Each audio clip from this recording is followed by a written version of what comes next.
여러분은 뵙고 싶은 선생님이 계세요? 세계적인 피아니스트 임윤찬 아시죠? 2년 전에 유명한 반 클라이번 국제 피아노 콩쿠르에서 18살로 최연소 우승을 해서 이제 월드스타가 되었는데요.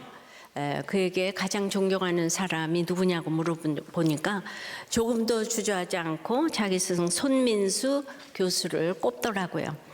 그런데 손민수 교수가 또 인터뷰한 걸 보니까 제자 임윤찬은 평소 자신이 하는 말을 지나치는 법이 없다고 하더라고요. 피식 웃고 넘기는 것 같아도 나중에 보면 반드시 실행을 한다는 거죠. 하다못해 어떤 책을 한 권 소개를 해줘도 그것을 꼭 읽더라는 것입니다. 굉장한 칭찬이죠. 여러분은 어떤 제자였나요? 그리고 지금은 어떤 제자로 살아가고 있나요? 요즘 요한복음을 묵상하는데요. 예수님을 배신한 가룟 유다도 제자 중 하나였어요. 근데 무늬만 제자라고 하지 말고 우리가 주님의 진짜 제자, 성령의 제자가 되어야 하겠습니다. 오늘 본문에 엘리사 선지자의 제자 한 사람이 나와요. 스승 엘리사도 주님의 제자죠. 그래서 선지자의 제자는 곧 주님의 제자입니다. 근데 선지자 제자도 제대로 못하면서 주님의 제자라고 할 수는 없죠. 구약에서 제자라는 단어가 제일 많이 나오는 책이 열왕기 하입니다. 그리고 이번이 마지막 나오는 장면이에요. 제가 성령의 제자, 성령의 제자 양육이라고 설교를 했어요. 근데 선지자의 제자는 처음인 것 같아서 본문은 달라도 날마다 똑같은 설교. 오늘은 선지자의 제자에 대해 생각해 보겠습니다. 선지자의 제자는 첫째, 가장 평범한 사람입니다. 평범한 한 사람입니다. 1절에요. 선지자 엘리사가 선지자의 제자 중 하나를 불러 이르되 너는 허리를 동이고 이 기름병을 손에 가지고 길르앗라못으로 가라. 오늘 본문은 엘리사 선지자가 건강한 모습으로 등장하는 마지막 장면이에요. 열왕기하 시작하면서부터 지금까지 엘리사 선생님이 정말 수고를 많이 하셨죠. 엘리야 선생님 떠나시고 홀로 고군분투하며 여호람 때문에 고민하고 여호사밧 때문에 고민하고 게하시 때문에 고민하고 정말 속이 새까맣게 썩었을 것 같아요. 그러면서도 많은 사람 살렸죠. 과부 가정 살리고 수냄 여인 가정 살리고 가뭄의 제자들 살리고 나만 장군도 살렸어요. 군대도 살리고 도시도 살리고 나라도 살리고 그야말로 쉴 새 없이 전국 아니 이웃나라 모압과 아람까지 오가면서 하나님 말씀을 전하고 사람 살리는 사역을 했습니다. 이 엄청난 사역도 이제 마지막이 다가오고 있습니다. 엘리야가 쇠약해지기 전 마지막으로 완수하려는 일은 무엇인가요? 바로 하나님이 엘리야 선지자에게 맡기신 세 가지 임무 중 마지막으로 남은 하나죠. 세 가지가 뭐였죠? 첫째가 아람의 하사엘에게 기름을 붓고 이스라엘의 장군 예후에게 기름을 붓고 그리고 이제 엘리사에게 기름을 이제 부으란 것이었는데요.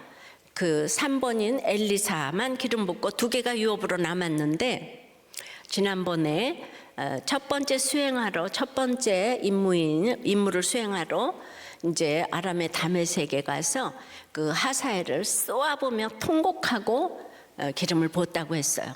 그리고 이제 마지막 2번 예후가 남았어요. 엘리사가 이제 이것을 완수하려는 거예요. 자, 엘리사는 어느 나라 사람이죠? 북이스라엘이에요. 북이스라엘 왕이 누구죠? 이제는 요람이라고 불리는 여호람이에요.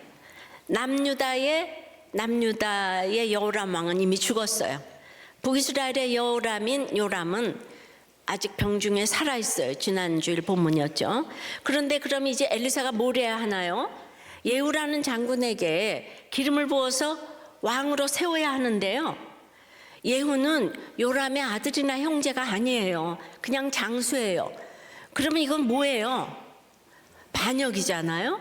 왕이 살아있는데 그 밑에 장군을 왕으로 세우라니 말입니다. 근데 요람 왕이 엘리사를 안 좋아하잖아요.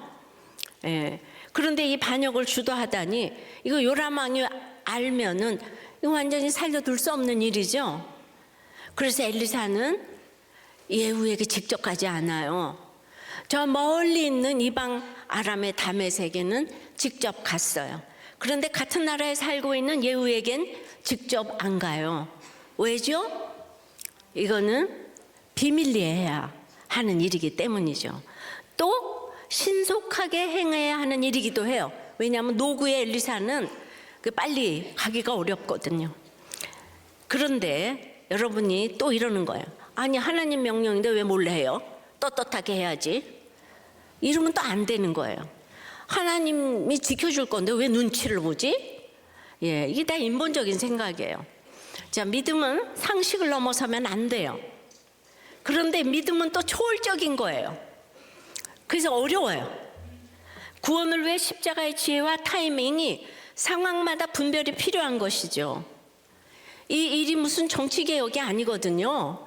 옳고 그름 따지고 더 좋은 명분 찾고 자기 쪽의 권세를 위한 정치 싸움이 아니에요.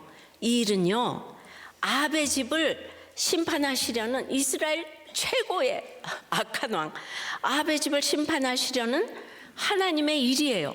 하나님을 떠난 이스라엘을 돌이켜 보시려고 온갖 수고를 다 하시고 온갖 애를 다 쓰시는 하나님의 일, 구원의 일입니다. 그러므로 가기도 어렵고 가기도 싫은 이방의 다메섹은 엘리사의 유명세가 사역에 도움이 되는 곳이기 때문에 직접 갔어야 해요. 그런데 직접 가고 싶고 가는 게 쉽기도 한 자기 나라 길르앗 라못은 엘리사의 유명세가 임무 완수에 하나도 도움이 되지 않아요. 방해가 돼요. 그래서 직접 가지 말아야 할 수도 있는 거예요. 예수님도 죽이는 모의가 시작되니까 드러내지 않으셨어요. 그래서 엘리사가 어떻게 합니까? 제자 중 하나를 불러요. 여기서 제자는 원래 아들이란 뜻이에요. 단지 학생이 아니고요, 같이 살면서 돌보고 섬기고 배우는 자식 같은 존재란 말이에요. 엘리사도 그냥 스승이 아니라 아버지 같은 존재란 뜻이에요. 엘리야가 혼자 남은 것처럼 외로울 때가 있었잖아요. 아합과 잘 살고 있는 이 이세벨 왕비가 그 엘리야 선지자를 죽이고자 했을 때 너무 외로워했지요. 850명의 바알 선지자들을 물리쳤어도 그냥 이세벨이 죽이려고 하니까 죽기를 자청할 만큼 힘들었어요. 엘리야 때는 거의 자기 편이 없었어요. 그런데 이제 선지학교가 부흥해서 이렇게 아들 같은 제자들이 많아졌죠. 이 여러 제자 중 하나를 엘리사가 부릅니다. 여러분, 누구일까요? 엘리사 제자 하면 누가 떠오르죠? 아우, 역시 이게 쭉 성경을 읽어오지 않으면 대답 못할 건데 게하시죠. 그런데 여기에 이름이 안 나오는 거예요. 게하시는 그러니까 아닌 거예요. 게하시가 제자라는 말로 소개된 적이 없거든요. 그는 늘 사환으로 소개가 되었어요. 물론 제자 중 수제자라 엘리사를 옆에서 수행하는 비서가 되었겠죠. 하지만 게하시를 선지자의 제자라고, 선지자의 아들 같은 존재라고 성경은 기록하지 않습니다. 이게 작은 일이 아니에요. 게하시는 능력이 있었어요. 인정도 받았습니다. 그러니 스승님을 옆에서 모시는 사환이 되었겠죠. 하지만 그는 늘 자신이 특별하려고 했어요. 특별하다고 생각했던 거예요. 물론 게하시가 나병 치료도 받고 많은 큰 일을 직접 보고 겪으면서 나병 걸린 상태에서 회개도 했고 큰 공도 세웠어요. 요람 왕에게 이 큰 구원의 일도 잘 설명을 했습니다. 그러나 거기까지였어요. 왜죠? 그는 자신이 특별하다는 생각을 버리지 못했어요. 특별한 사환이었지만 거기서 멈췄어요. 선지자의 제자, 선지자의 아들이 되지는 못했어요.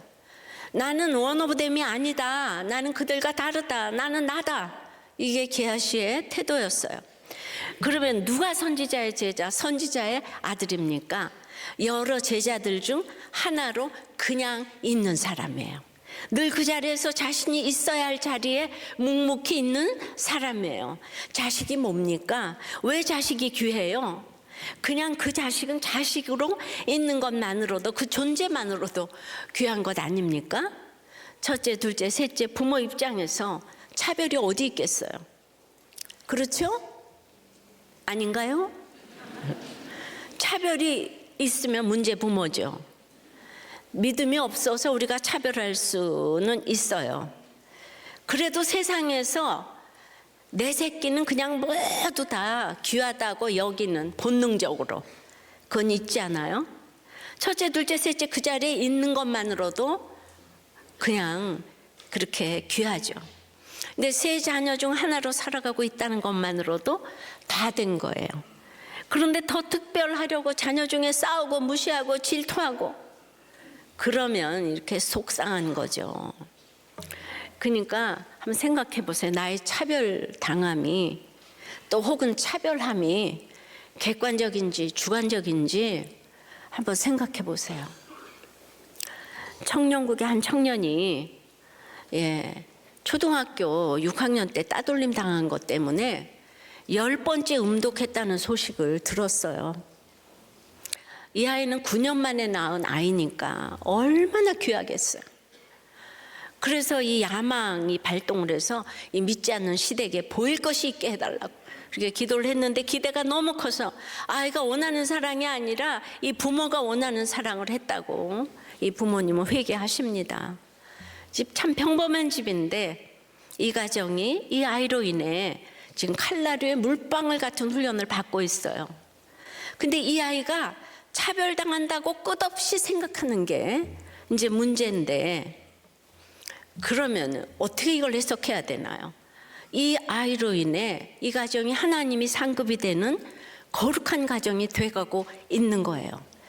그리고 이 아이를 거치는 교사들도 다들 회개를 하는 거예요. 우연은 없다고 하시니까 이 가정에 기쁨이 넘치도록 기도해 주십시오. 굉장히 평범한 가정이지만은 잘난 사람들은 안 들리는 이 말씀이 부모님도 이 아이도 말씀이 잘 들려요. 아이는 지난주 큐티 캠프에 와서 은혜도 받았다고 합니다. 그럴 수 있어요. 그렇지만 하나님이 눈여겨보시는 줄 믿습니다. 다들 천국 목적지에는 확실히 도착할 것 같아요. 이 가정으로 인해 은혜 받는 사람이 많아요. 자, 엘리사는 그렇게 제자 자체가 감사하여 여러 제자 중 하나로 평범하게 살아가고 있는 제자 한 명을 불렀어요. 그리고는 그에게 자기가 완수해야 할 마지막 사명을 맡깁니다. 허리를 동이라고 해요. 영적 무장을 해라. 구원을 위한 막중한 사명이니까 몸도 긴장해서 준비하고 영적으로도 깨어있으라는 거예요. 그리고는 자기가 가지고 있던 기름병을 건네줍니다. 이 병을 손에 들고 길앗 라못으로 가라고 합니다. 어떻게 적용합니까? 이 가정도 늘 깨어있게 하시니까 딸 때문에 이제 수치스럽지가 않고 이 약재료의 기름병을 가지고 사명을 감당할 길앗 라못으로 가셔야 할 것입니다. 오늘 허리를 동이고 이 기름병을 가지고 가야 할 길앗 라못이 어딘지 여러분들 적용해 보세요. 그래서 오늘 무슨 말을 전하라고 하나요? 이 3절입니다. 거기에 이르거든 님시의 손자 여호사밧의 아들 예후를 찾아 들어가서 여호사밧은 남유다 여호사밧 왕이 아니에요. 동명이인의 다른 사람. 예후를 찾아 들어가서 그의 형제 중에서 일어나게 하고 그를 데리고 골방으로 들어가 기름병을 가지고 그의 머리에 부으며 이르기를 여호와의 말씀이 내가 네게 기름을 부어 이스라엘 왕으로 삼노라 하셨느니라 하고 곧 문을 열고 도망하되 지체하지 말지니라 하니 길앗 라못은 요람이 가족 신화 때문에 싸우러 갔던 곳이라고 했지요. 위대한 아버지 아합이 죽은 곳이기 때문이에요. 그런데 요람도 거기서 부상을 당해 이스라엘로 후퇴를 한 상황입니다. 그런데 주력 부대는 여전히 그곳을 치려고 주둔하고 있었던 모양이에요. 총사령관 예후가 다른 장수들과 그곳에 머물고 있었습니다. 그 장수들은 예후와 전장에서 생사를 함께한 형제 같은 전우였어요.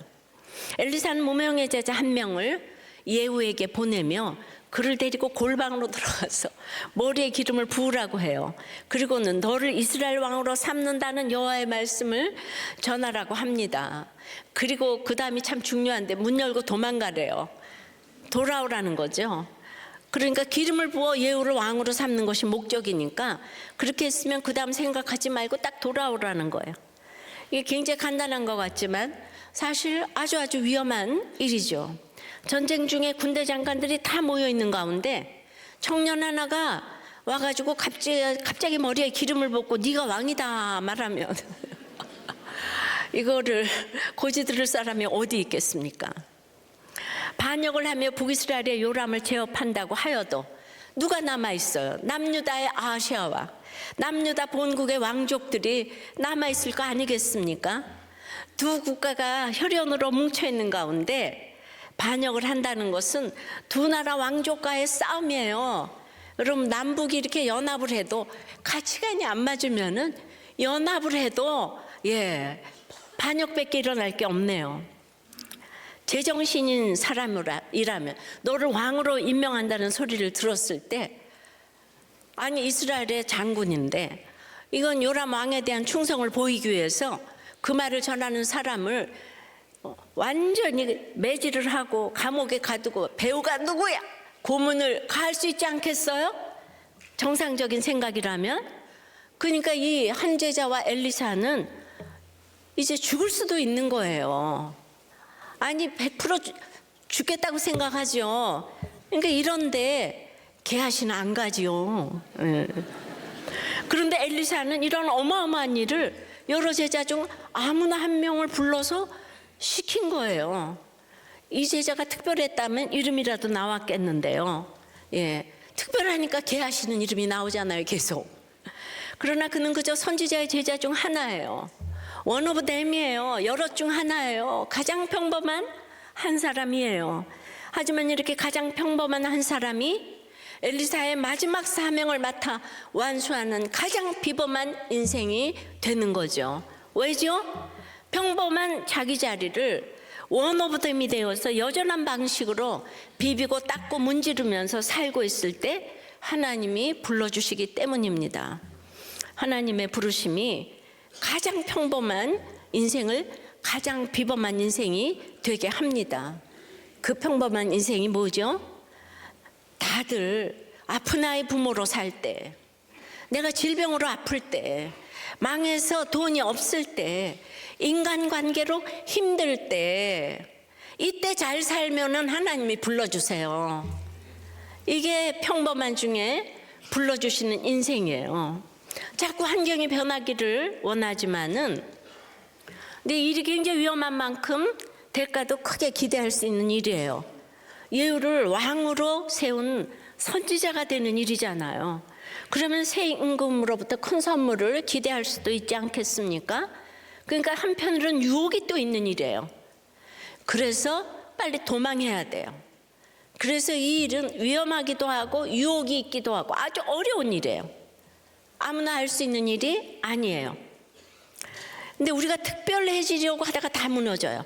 하나님이 주신 일상을 하루하루 평범하게 잘 살아내야 하는데 내가 여기서 이러고 있을 사람이 아닌데 나는 저들과 다른데 외치며 비범만 꿈꾸다가 가룟 유다 같은 가짜 제자로 끝나는 거예요. 예수님 옆에 있어도 유다로 끝나요. 끝까지 제자 이름으로 아들의 이름으로 불리지 못한 사환 게하시로 끝날 수 있는 거예요. 엘리사도 평범하게 밭에서 소몰며 일할 때 불러주셨어요. 평범한 일상을 성실히 잘 살고 있을 때 사명의 자리로 불러주십니다. 하늘에서 뚝 떨어진 것 같은 엘리야 선생님의 사명을 엘리사가 이어받아 제자가 될 비결은 엘리사의 비범함이 아닌 평범함이었어요. 자기 자리를 잘 지킨 그 평범함이 사실은 가장 비범한 것이에요. 평범이 비범입니다. 가장 평범한 한 사람이 선지자의 제자가 됩니다. 적용 질문이에요. 가족 중 한 사람, 지체 중 한 명으로 평범하게 잘 살고 있습니까? 특별한 존재가 되려고 애씁니까? 특별한 존재가 되지 못해 슬픕니까? 이 평범한 인생을 살 수 있어서 감사합니까?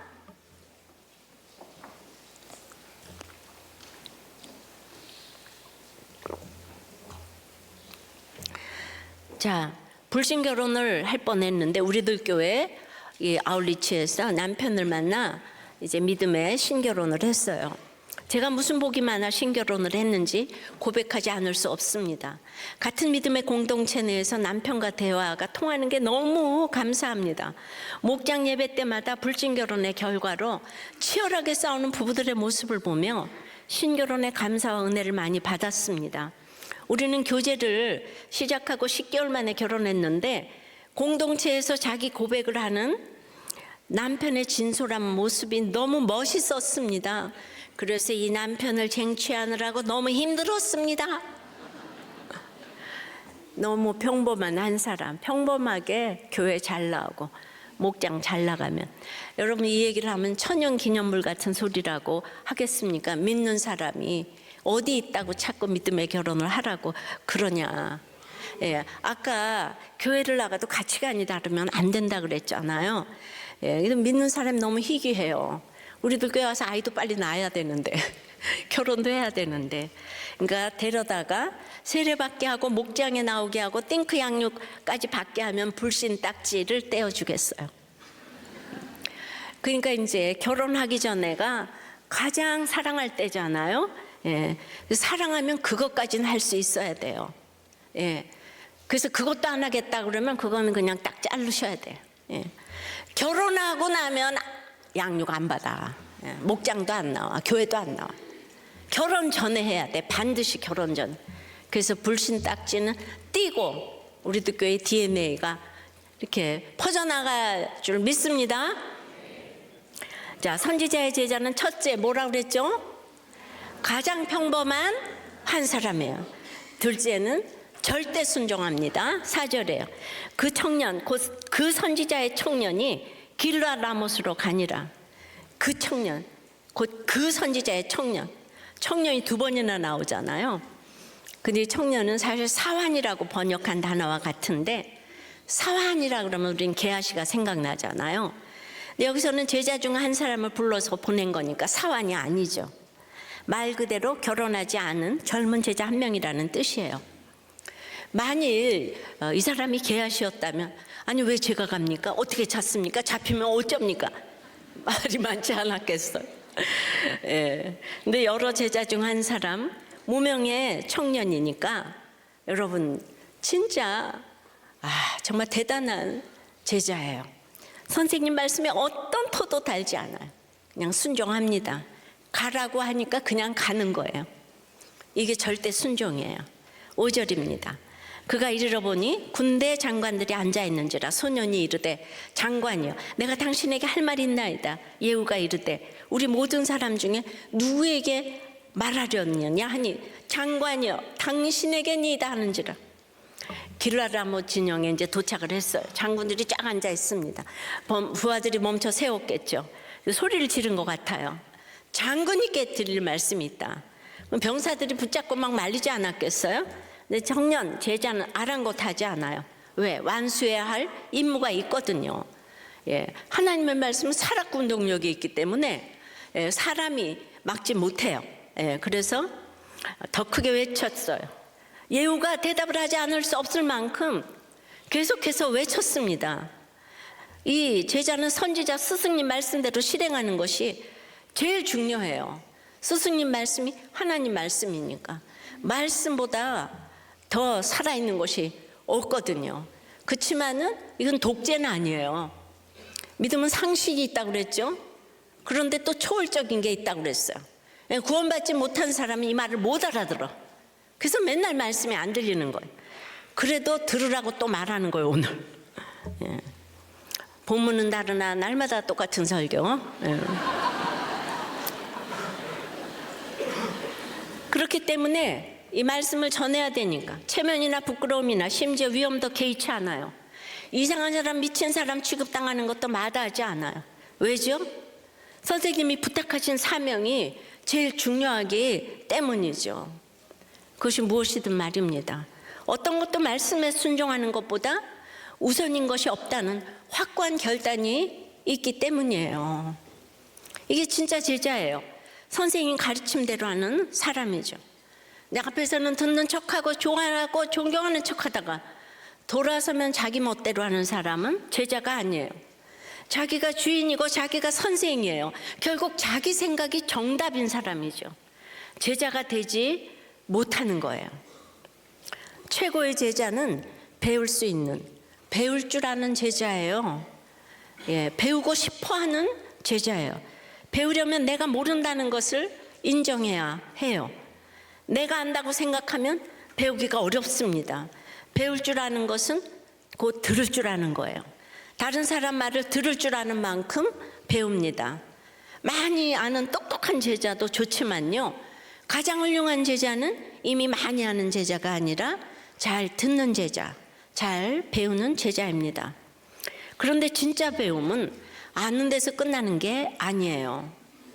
머릿속 정보와 지식으로 끝나면 온전한 배움이 아닙니다. 머릿속에 있는 것을 실천해야 해요. 적용해야 진짜 내 것이 되는 겁니다. 따라서 진짜 배움은 절대 순종이에요. 상대 순종이 아니에요. 조건부 순종이 아니에요. 절대 순종, 무조건 순종. 네, 하나님께 우리가 무조건 순종해야지 상대적인 순종하면 안 되잖아요. 그죠? 몰라요? 청년부 목자의 나눔이에요. 올해 다시 목자로 불러주셨는데, 나는 멀리 이사 가지만 목원들에게는 교회 근처에 집을 구하라고 말하는 이상한 목자임이 깨달아졌대요. 그래서 이제 이사를 안 하는 적용을 하려는 중인데, 아파트의 처분에 관해서도 매매할지 말지 목장과 공동체에 묻고 있습니다.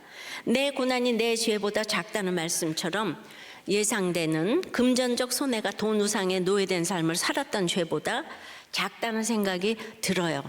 이걸 처분하고 나면 지난 4년간 이룬 건 하나도 없고 병만 남은 것 같아 속상하기도 하지만, 하나님이 주신 귀한 시간을 헛되이 쓴 내 삶의 결론임을 깨닫습니다.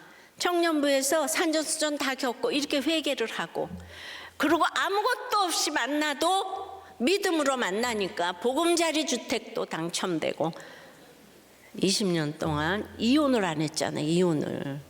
아무것도 없는 사람들이 믿음으로 만나는 게 최고더라고요. 20년 동안의 열매를 보니까 믿음이 최고예요. 사람은 선한 게 없다 그랬잖아요. 성경 말씀에 모든 사람이 죄를 범하였을 때 하나님의 영광에 이르지 못하였고, 사람은 악하고 음란하다 그랬어요. 성공하려고 악하고 성공하면 음란하고. 그러니까 이 믿음이 없이 결혼을 하게 되면 악하고 음란한 것밖에 안 나오는데, 망해도 학벌이 없어도 여기서 믿음으로 결혼하니까 지금 이렇게 날마다 아이를 낳고, 아무도 낙태 안 하고 이혼 안 하고 결혼 빨리 하고, 이런 놀라운 일이 일어나고 있습니다. 자, 창피와 위험을 무릅쓰고 엘리사 선생님 말씀에 절대 순종해서 예후에게 외친 제자는 어떻게 됩니까? 6절입니다. 예후가 일어나 집으로 들어가니 청년이 그의 머리에 기름을 부으며, 자신을 부른다는 걸 예후가 알았죠. 이제 그래서 예후가 다가갔어요. 그래서 제자는 선생님이 시킨 대로 예후를 골방에서 이제 따로 보겠다고 해요. 집으로 들어갑니다. 그러자 이 청년이 뭘 합니까? 선생님이 준 기름병을 예후 머리에 그냥 기울여서 기름을 붓습니다. 여러분, 이것도 참 정상은 아니에요. 새파랗게 어린 청년 선지자가 와서 이스라엘 총사령관을 따로 독대하겠다고 불러내더니만 머리에 기름까지 부어요. 이게 상식적으로 이해가 되지 않는 행동이죠. 그러나 이 제자는 선생님 말씀에 절대 순종을 하는 거예요. 왜냐하면 적어도 선생님이 자기보다 옳다는 생각이 있기 때문에, 최소한 자기보다는 옳기 때문에 저는 제 생각에 얽매이지 않고 선생님 말씀을 잘 듣고 말씀대로 무조건 적용하겠다는 것이죠. 이것이 절대 순종하는 믿음입니다. 이것이 선지자의 제자예요. 적용 질문이에요. 누구에게 무엇을 배우고 싶습니까? 배우고 싶은 마음이 하나도 없지는 않습니까? 공동체의 권면을 잘 듣나요? 듣는 척만 하고 무시하나요? 그래서 지금 가정에서 절대 순종해야 할 일은 무엇입니까?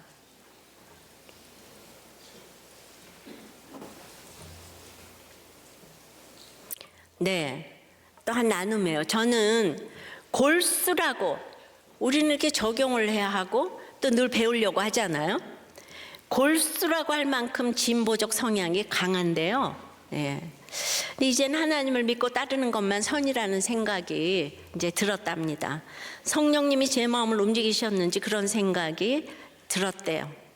진짜 중요한 선은 영혼 구원이구나 생각이 들고 그것만이 하나님이 저를 부르신 이유라고 느꼈대요.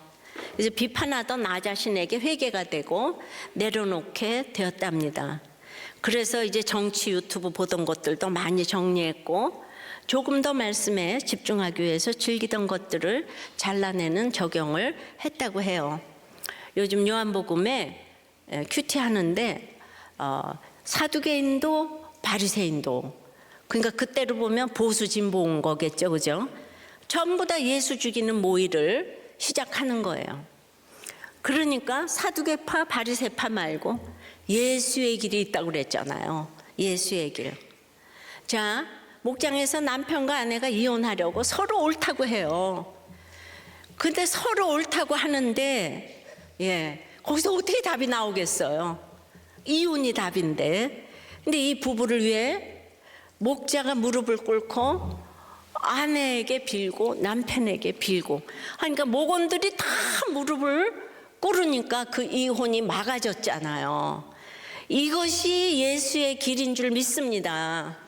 이쪽도 저쪽도 아니고 예수의 길, 예수밖에 선한 것이 없어요. 이쪽 저쪽 예수 믿는 사람 있을 거 아니에요, 그죠? 예. 그러니까 한쪽이 예수 믿어도 지금 이렇게 지금 아까 이혼을 감행했잖아요. 예수 믿는데 그 2년 만에. 항상 예수의 길을 따라가야 되는 거예요. 자, 선지자의 제자는 첫째 뭐라고요? 가장 평범한 한 사람입니다. 둘째, 절대 순종합니다. 그러려면 셋째는 들은 말씀이 있는 사람이어야 되는 거죠. 들은 말씀이 있어야 되는 거잖아요. 6절에서 10절입니다. 그에게 이르되 이스라엘의 하나님 여호와의 말씀이 내가 네게 기름을 부어 여호와의 백성 곧 이스라엘의 왕으로 삼노니 너는 내 주 아합의 집을 치라. 내가 나의 종 곧 선지자들의 피와 여호와의 종들의 피를 이세벨에게 갚아주리라. 아합의 온 집이 멸망하리니 이스라엘 중에 매인자나 노인자나 아합에게 속한 모든 남자는 내가 다 멸절하되 아합의 집을 느바세 아들 여로보암의 집과 같게 하며 또 아히야의 아들 바하사의 집과 같게 할지라. 이스라엘 지방에서 개들이 이세벨을 먹으리니 그를 장사할 사람이 없으리라 하셨느니라 하고 곧 문을 열고 도망하니라. 엘리사가 제자에게 하라고 한 말은 3절 한 절이었어요. 여호와의 말씀이 내가 네게 기름을 부어 이스라엘 왕으로 삼노라 하셨느니라 이렇게 말하라고 했잖아요. 그런데 제자가 예후에게 실제로 한 말은 6절부터 10절까지 5절이나 되는 거예요. 그러면 제자가 지금 선생님 말씀에 절대 순종하지 않고 많이 보태서 한 건가요? 보태긴 보탰네요. 그러나 자기 생각, 자기 말을 더한 게 아니고요. 이미 선생님께 들은 말씀, 듣고 기억한 말씀으로 예후에게 더 분명한 메시지를 주는 거예요. 6절에서는 예후에게 말씀하시는 여호와께서 이스라엘의 하나님이심을 분명히 하죠. 그리고 이스라엘이 여호와의 백성임을 또한 분명히 합니다. 무슨 말이에요? 예후, 너도 하나님의 백성이다. 내 왕이신 하나님이 너를 자기 백성의 왕으로 삼으신다. 영적인 것을 하나도 모르는 예후에게 지금 확실하게 알려주는 거예요. 7절에서는 예후를 왕으로 기름 부으시는 목적이 아합의 집 죄악 심판에 있음을 가르쳐 줍니다. 하나님이 엘리야에게 처음 이 세 가지 임무를 주실 때 하사엘의 칼을 피하는 자를 예후가 죽일 것이요 예후의 칼을 피하는 자를 엘리사가 죽이리라고 하셨잖아요. 이세벨은 하나님의 선지자들을 멸했고요. 나봇 같은 사람들을 죽이고 자기 욕심을 채웠어요. 이 죄악을 갚는 심판의 도구로 예후 너를 왕으로 세웠다. 그러니 다른 생각하지 말고 임무를 다해라 이런 뜻입니다. 엘리사가 보낸 제자는 그러니까 자기 생각으로 아무렇게나 더해서 말하는 게 아니고요. 선생님께 들은 말씀을 기억해서 예후에게 딱 맞게 전한 거예요. 8절부터 10절은요. 나봇 사건 이후 엘리야가 아합 왕에게 내린 심판의 말씀을 세 절로 간추린 말씀인데요. 아합의 집은 이미 하도 악을 행해서 이미 멸망하기로 작정이 되어 있었어요. 돌아올 기회를 하나님이 주실 만큼 주셨고 기다릴 만큼 기다리셨습니다. 이제 기회가 없어요. 아합 이전에 있던 여로보암 왕조, 바하사 왕조가 멸절된 것처럼 이제 아합의 집을 멸절하시겠다는 하나님의 뜻을 예후에게 확실히 알려줘요. 그러니까 어떻게 하라는 거예요? 너는 그들의 집처럼 하지 마라, 이 얘기인 거예요. 아합의 집처럼 너는 그렇게 하지 마라. 근데 개혁했다가 또 그렇게 하죠, 나중에. 사람은 정말 믿음의 대상이 아니에요. 이렇게 선지자의 제자는 예후 장군에게 기름을 붓고 하나님의 말씀을 전하면서 자기 말을 덧붙인 게 아니라 선생님으로부터 배운 하나님의 말씀을 예후 수준에 맞춰서 잘 전한 거예요. 임무를 완수한 겁니다. 말씀을 다 전한다면 어떻게 해요? 선생님이 말씀하신 대로 곧 문을 열고 도망합니다. 그러니까 말씀대로 하는 거예요. 말씀대로. 내 맘대로 하면 안 돼요. 뒤도 돌아보지 않고 집으로 돌아가요. 근데 지난번에 게하시는 말씀대로 안 했잖아요. 뇌물에 탐이 나가지고. 예. 그러니까 여기서도 선물 좀 안 주나? 한 자리 주지 않으려나? 이런 생각으로 기웃거리지 않아요. 말씀을 전하자마자 곧 문을 열고 도망해요. 끝까지 자기를 특별히 여기지 않는 거예요. 끝까지 절대 순종하는 거예요. 이게 진짜 제자예요. 여러분, 이렇게 정치를 하고 이렇게 경영을 하면 이게 성경이 얼마나 이타적인 정치, 경제, 경영, 교육 등의 교과서인지 몰라요. 근데 이기적인 정치를 하니까 분이 나는 거죠. 자기 편으로 들으니까. 이게 전부 백성 살리는 게 정치고 다 우리가 이타적으로 살라고 가장이 돈도 벌고. 근데 우리 가족만 잘 살겠다. 우리 교회만 잘 되겠다. 우리. 그러니까 날마다 이 진영 논리가 있고 지역 감정이 있는 거죠. 특별한 것 하나 없는 지극히 평범한 사람. 할 줄 아는 것이라고는 시키는 대로 무조건 순종하는 어찌 보면 바보 같은 이 사람이 어떻게 엘리사의 진짜 제자가 되었을까요? 어떻게 엘리야에서 엘리사로 이어지는 마지막, 그러나 가장 막중한 이 사명을 완수하는 제자가 되었을까요? 그것은 지금 살펴본 것처럼 들은 말씀이 있었기 때문이에요. 엘리사 선생님으로부터도 말씀을 들었어요. 그런데 듣고 잊어버리지 않았어요. 들은 말씀을 생각하고 되새기고 기억을 했어요. 이 재밌는 말을 지금 졸고 있잖아요. 네. 그러니까 안 들려, 그죠? 그러니까 졸지. 그랬기 때문에 예후 앞에서 말씀을 들었기 때문에 예후에게 필요한 말씀을 전할 수가 있었습니다. 평범한 인생을 비범한 사명의 인생 되게 하는 힘은 오직 주님의 말씀이에요. 엘리야도 엘리사도 오늘 주인공인 선지자의 제자 한 명도 모두 하나님의 말씀을 들었기 때문에, 주님의 말씀으로 하나가 되었기 때문에 영적으로 완벽한 한 팀이 되어서 대를 이어 사명을 완수해 갈 수 있는 것입니다. 제가 웃었는데도 졸아. 스승과 제자만 그런 게 아니죠.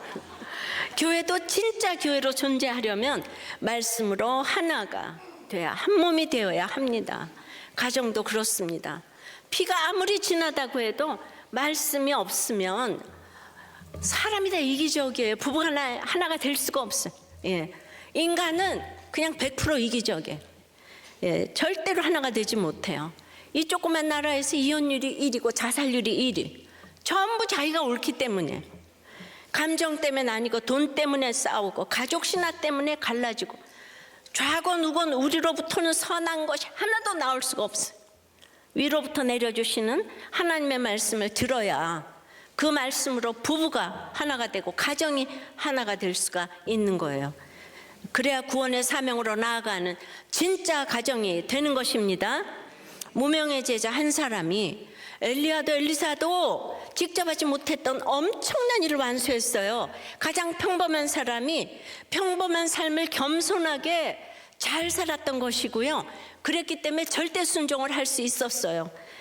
그런데 이게 그 사람의 환경이나 성품에서 나온 결과가 아니라 들은 말씀이 있었기 때문이에요. 양육의 계절이 돌아왔는데요. 양육을 통해서 말씀이 들리는 복을 받으시기를 바라요. 이번만 아니라 다음 양육, 그 다음 양육, 또 그 다음 양육에서도 계속해서 끊임없이 말씀이 들리는 복이 이어지기를 축복합니다. 들은 말씀이 우리 삶을 가장 귀한 사명의 삶으로 바꿔놓을 줄 믿습니다. 저도 우리들 교회에 평범한 성도님들이 이런 사명을 감당한다고가 아니고 감당하신다고 생각합니다. 잘나서가 아니라 하나님이 부르셨기 때문에 엘리사의 가장 위대한 마지막 사명을 무명의 제자가 한 것처럼 우리들 교회 성도님들, 목자님들도 그렇겠죠? 어떻게 해요? 아이 낳는 적용으로, 힘든 아이 돌보는 삶으로, 망한 집 살아내기로, 외도 배우자 용서하기로 하나님은 부르셨어요. 가장 비범한 삶을 살아내시고 계십니다. 할렐루야. 20년 동안 제가 잘난 게 뭐가 있어요? 한국에서 무시받는 여자 목사인데. 근데 여러분들 각자 한 사람 한 사람이 이 제자가 되었어. 선지자의 제자가 되었어. 자기 삶에서 다 용서하고, 청년부가 이 3,000명이 넘는데 이혼을 안 했다는 거 다 적용한 거잖아요, 그죠? 다 제자가 되었어. 여러분들 가운데도 적용 질문이에요. 들은 말씀으로 살아난 경험, 살린 경험이 있습니까? 우리 가정은 말씀으로 하나가 되고 있나요? 요즘 말씀이 잘 들립니까? 안 들린다면 이유가 무엇입니까?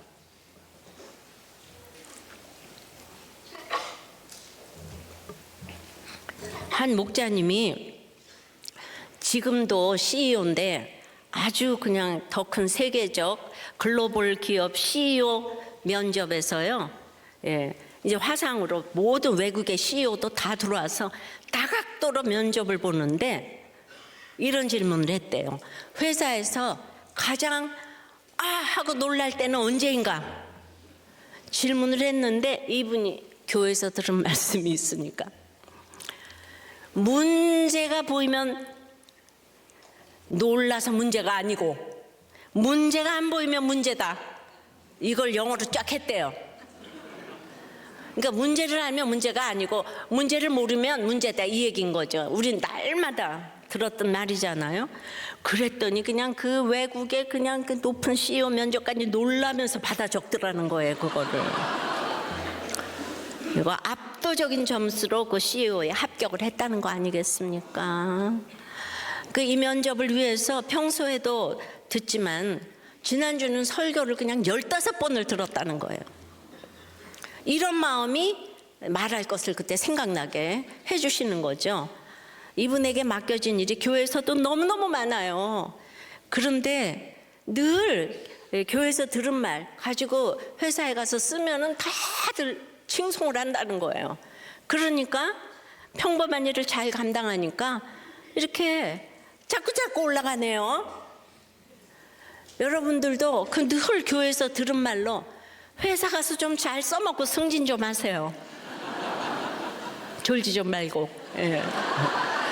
그때 이 CEO도 그냥 뭐 그렇게 됐겠어요. 다 이혼하고 힘든 일 겪고 와서 말씀이 들리니까 지금 정말 돈은 회사에서 주고 일은 교회 와서 하고, 우리 다 그래. 다 돈은 회사에서 주고 와서 맨날 사람 살리는 일을 하잖아요. 이혼 법정에 막 찾아가서 이혼 말리고, 그냥 이 바쁜 분이 그냥 그 가정법원까지 찾아가고, 이게 괜히 선지자의 제자가 되는 건 아니라고 생각을 해요. 예. 그러니까 막 있던 회사도 더욱더 가지 말라고 지금 말리고, 그런데 몸값이 자꾸 올라가시네. 여러분들도 몸값 좀 올리시기를 바래요. 예. 근데 정말 예수 믿으면 자존감이, 자존심 말고 자존감이 높아서 사람이 매력이 있잖아요.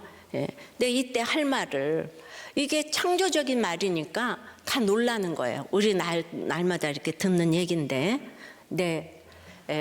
말씀을 맺어요.